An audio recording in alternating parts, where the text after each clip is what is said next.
Good evening. Here Lucifer Apollo once again to continue reading the book where we left last time. I'm looking forward to it.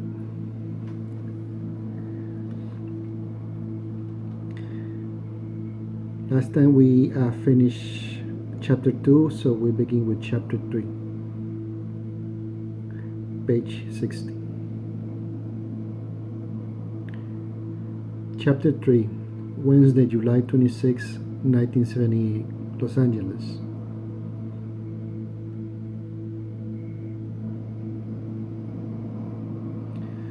I was all packed and ready to go at 9:58 a.m. I looked out the window of my apartment and noticed that beautiful Cadillac limousine was just arriving. I was elated and could hardly wait to begin my adventure. The rest of the morning was spent checking in at the airport and preparing for departure. Before I knew it, the airplane was racing down the runway. Then, with one continuous surge of power, it raised its wings into the wind, and we were airborne. As I looked down over Los Angeles, I could hardly believe this was happening to me. Attempting to quiet my excitement, I settled back in my seat and began my 24-hour journey.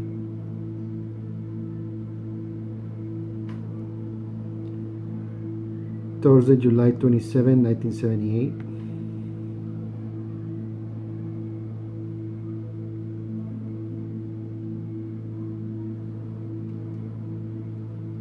Rio de Janeiro. I awoke in a nervous condition. A million things were going through my mind. Then suddenly my trance was broken by the voice over the intercom. Ladies and gentlemen, we are on our final approach of Rio de Janeiro Airport. I ask you at this time to kindly return your tray tables to their full upright and locked positions, and make sure that your seat belt is securely fastened. Again, thank you for flying Pan Am. The closer we got to the ground, the more nervous I became. What should I say? How should I act? Then all of a sudden, I felt this immensely tranquil presence which completely engulfed me. I was instantly at ease, as if some hypnotist had just snapped his fingers and said, "Relax."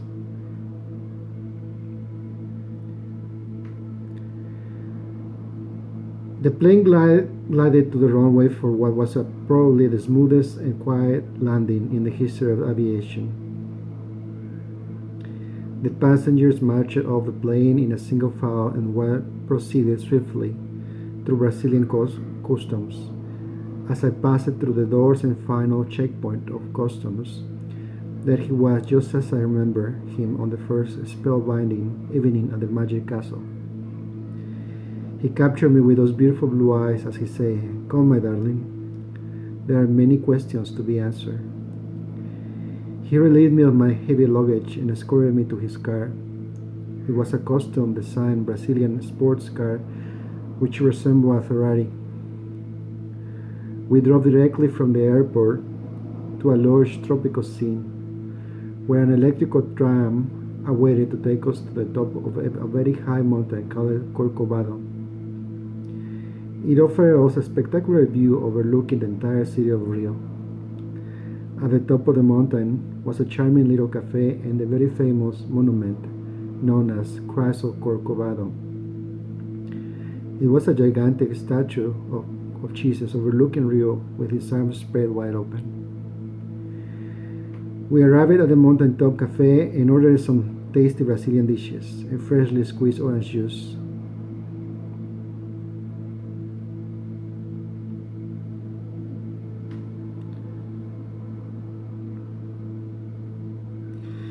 Why me, Telawanda? I asked. There are millions of beautiful women between here and California. Why did you choose me? Looking as though he wished to return to some distant past, he paused and explained. I loved you before California even existed. One does not abandon his companion just because the pages of history grow too old to remember. You're important to me. I will not always be here, but before I'm gone for good, you should know the answer to your own question. I felt an uncontrollable shiver overtake my entire body. I paused uncertain of his meaning, and then I asked the next most logical question. Just how old are you, Talawanda? He smiled and replied, how old am I? Or how old is this body? Which question do you ask? Like you, I have always been around, but I'm unlike the humans who are in prison on this planet today. You see, I never lost track of who I am. As for this body, well, just how old would you like it to be, my darling? He looked at me playfully and smiled. I smiled along with him and continued my interrogation. Tell me about your business, your hobbies, where you come from. You know, I don't even know your last name. Well, first of all, I'm an educator, a teacher. I have been to and come from so many different faraway places that I will have to explain that as the story of its own.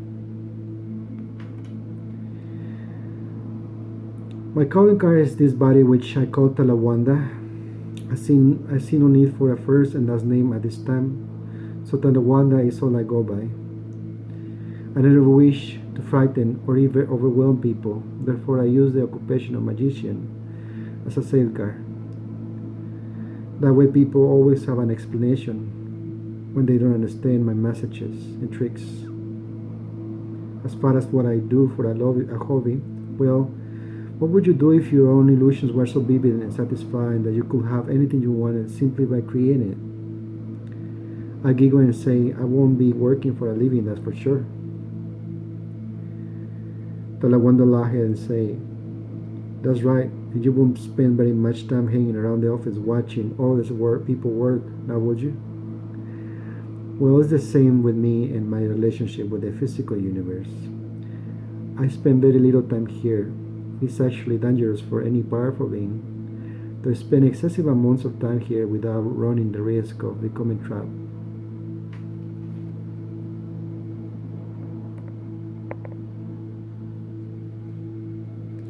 I frankly have to leave here and return to my own universe. That is the only way I can remain exterior to a game that I do not wish to play.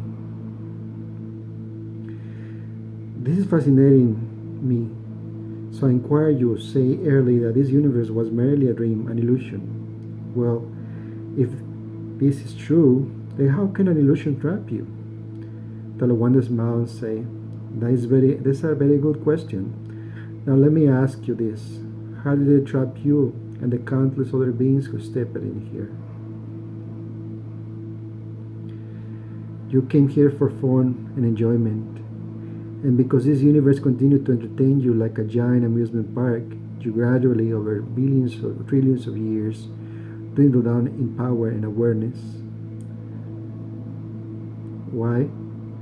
Because this universe supplied you with all your pleasures and sensations.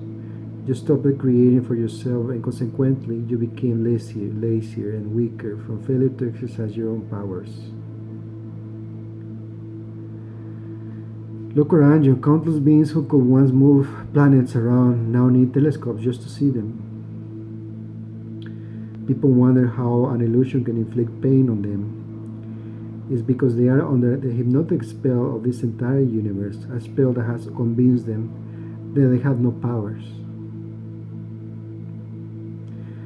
They were once masters over this universe, and now they are confused, hypnotized as slaves. All because they stopped exercising their powers of illusion, their imaginations. Instead of doing the intelligent thing and waving their magic wands and garnishing the environment with beauty, they continue to search for beauty and excitement in the physical universe. Like a tractor stuck in mud, they continue to dig themselves deeper and deeper. Heaven is not a place you go to. It's a high level state of awareness and certainty. In this state, the individual is capable of making illusions of such a vivid and satisfying quality that he no longer depends on this universe for pleasure. Pointing to the statue of Christ, Talawanda said, "That's all he was trying to say." Half believing what he was telling me, I asked, "Did you know Christ?" He smiled warmly with a distant gaze and uttered, "Better than anyone would ever imagine." I wanted him to clarify that remark, but my trance was broken when the waiter arrived with our food. I was eager to hear more, but Talawanda shifted the conversation back down to earthly matters and asked,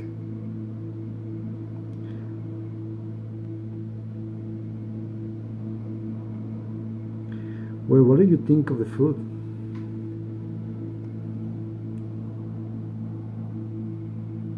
Gosh.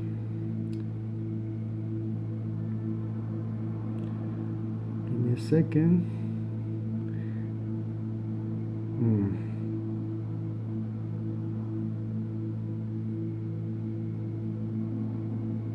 Oh, Anad just interrupted my reading.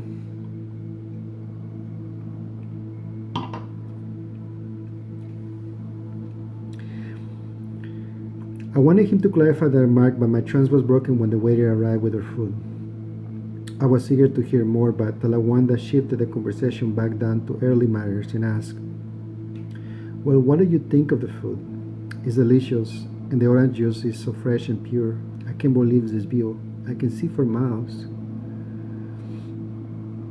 "Thank you, Talawanda. Thank you so much for this incredible experience."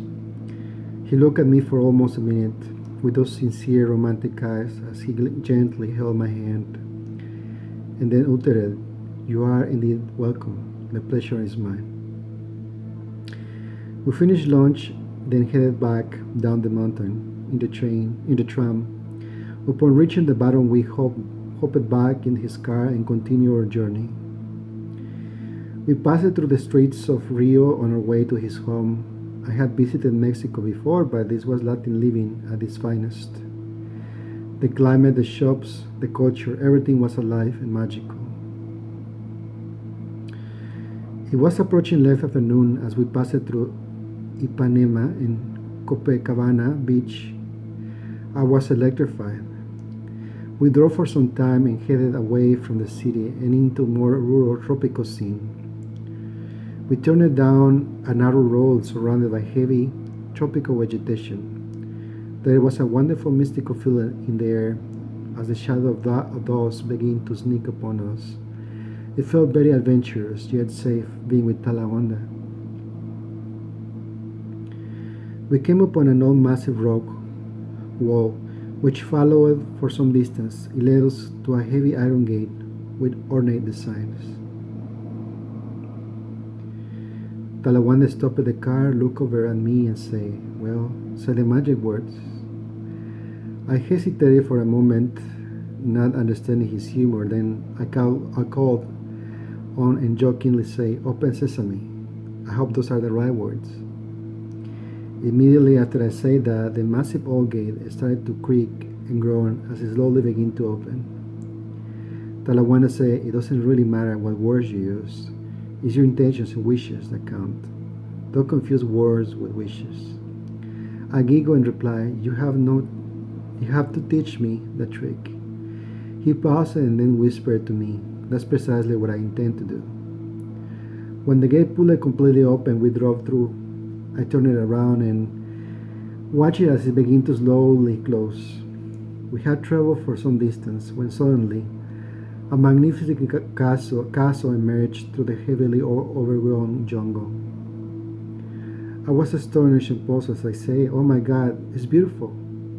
But it seems so out of place. Out of place, that I want to ask. "Why, just what place do you think this is?" I responded, "Well, I mean, it's so different than what I expected to see in South America." "My darling, we are so closer to South America at this time. We are no closer to South America this time than we are to the physical universe. Welcome to my universe. You are in my space now. All the creations around here are my illusions, and you may share them with me."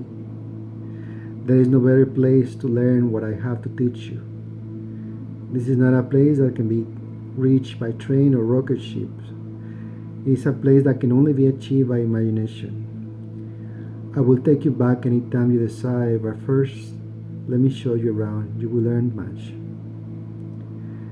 Somewhat puzzled, I say, I don't understand. I clearly remember driving all the way here. He continued the moment we passed through the iron gate. We passed out of the physical universe. I did that way so it will be a smooth transition for you. I created this universe for our enjoyment. You are very important to me. As we pulled up to the entrance, I thought to myself, wow, the boys at work could sure learn something about architecture here. Three servants, two men and a woman, appeared from the front entrance as our car came to halt. The men assisted us and unloaded my luggage. Then the one looked at me and said, since you are still under the influence of habits which you develop in the physical universe, such as food and sleep, I will accommodate you.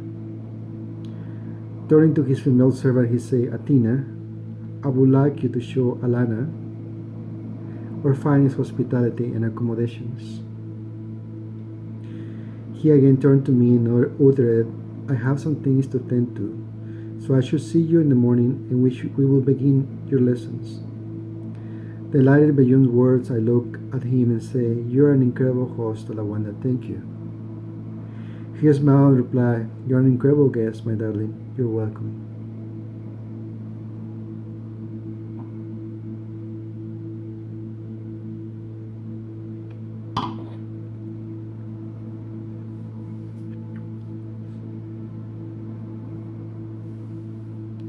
Chapter 4. The entire evening was unforgettable. Athena escorted me around the kingdom. The tour began with the castle itself. At the entrance stood two magnificent jade birds, 20 feet high with wings uplifted in greeting. As we stepped inside, I was overwhelmed by the splendor and beauty which I beheld all around. The ceilings were over 75 feet high and were made out of rubies and sapphires, which formed beautiful mosaic patterns. The castle floor was made of highly polished gold tile. Illuminating the entire scene were the largest, most breathtaking crystal chandeliers I had ever seen. In the distance, I could hear beautiful classical music echoing through the castle, with the same quality and flavor of the Royal Philharmonic Orchestra. We walked into an enormous covered garden where the air was filled with the smell of fresh, sweet honeysuckle and apple blossom.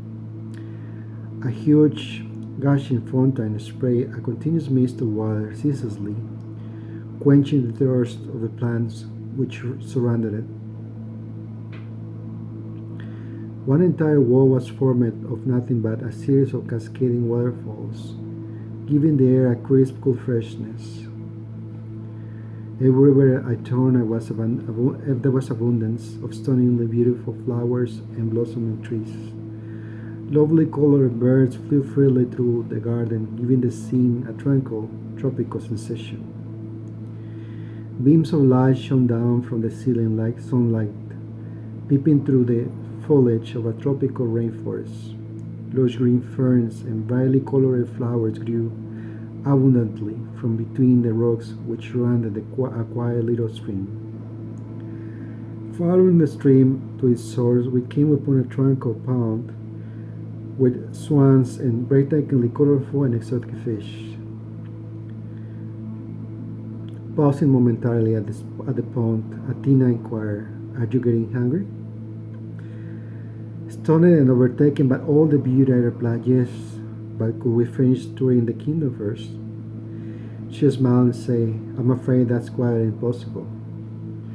You see, Talawanda does not believe in scarcity. He never established boundaries for his kingdom. That's not to say he can't. It's just that he hasn't. There are sights and sensations in this universe which you will probably never dream of. He cares about you very much. He created parts of this world, of his world, just for you. There are many creations here, which resemble the physical universe. He feels that it's important to give you things you can recognize and relate to easily. Still not fully understanding, I ask, how does he afford all this? Athena looks somehow puzzled and inquires, afford? What do you mean by this? I mean, how did he get all this abundance? She explained, he did not get any of this, he created it. In astonishment, I repeated her words, he created it? Yes, he makes all his creations simply by envisioning them, let there be light, and suddenly it's there. All the space, all the objects, all the sights and sounds, the gravity, the smells, the oxygen, the light, everything, even the plant and animal life, including me. That's right, he granted me life, and now I can do the same things he can. Not quite as well just yet, but I'm working on it. When he brought me into existence, I was given the name Athena because it reminded him of someone he loves very much. Almost speechless, I asked, you mean to tell me that this is all an illusion? Athena passionately affirmed, of course it is. How could it be anything but an illusion? An illusion is merely a creation. How could anything in any universe be anything but an illusion? Everything in every universe had to have a materialist, had to be materialized by someone, that's obvious. Things are brought into existence simply by envisioning them. Everyone can do it. It's just that some beings practice more than others. Beings in the physical universe aren't really confused about whether it's an illusion or not. Deep down inside, they suspect that it is. People there have three major problems. One is their mystery about where all of the objects, space, and energy came from. Two is how they themselves got there. Three is their inability to control those illusions easily. They don't think it's an illusion because it doesn't feel like an illusion. It doesn't feel like an illusion because it doesn't behave and obey their wishes and commands like an illusion normally does.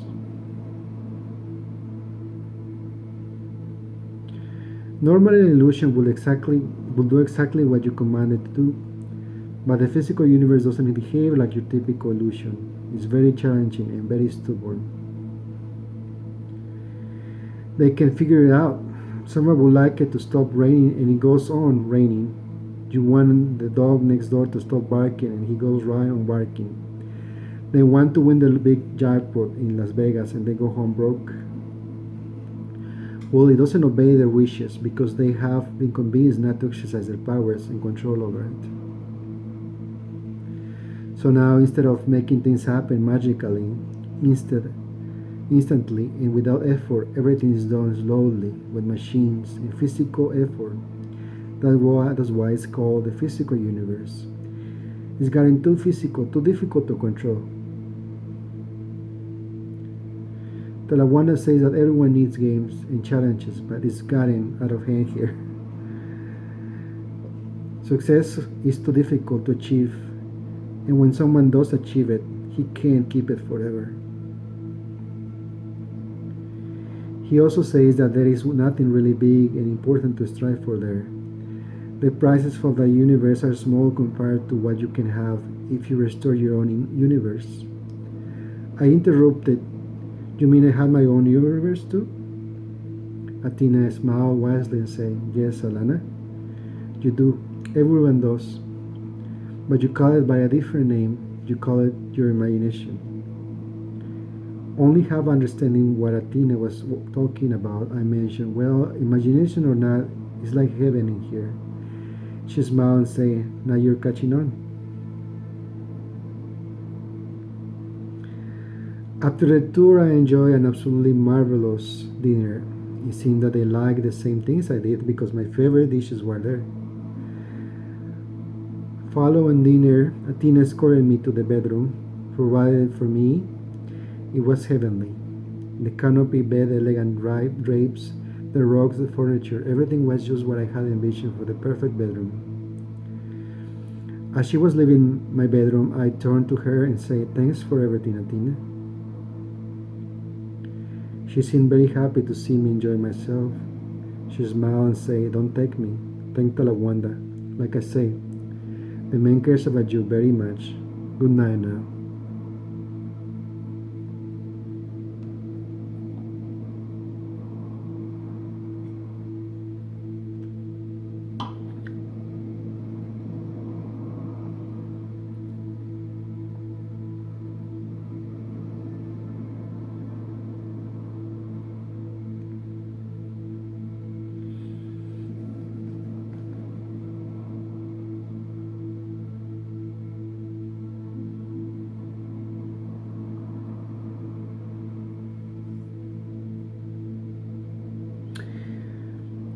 We will continue chapter 5 next time.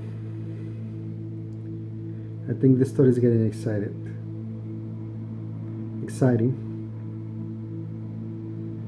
It will be a good place to leave it at. So I will see you next time. Thank you for accompanying me. Good night.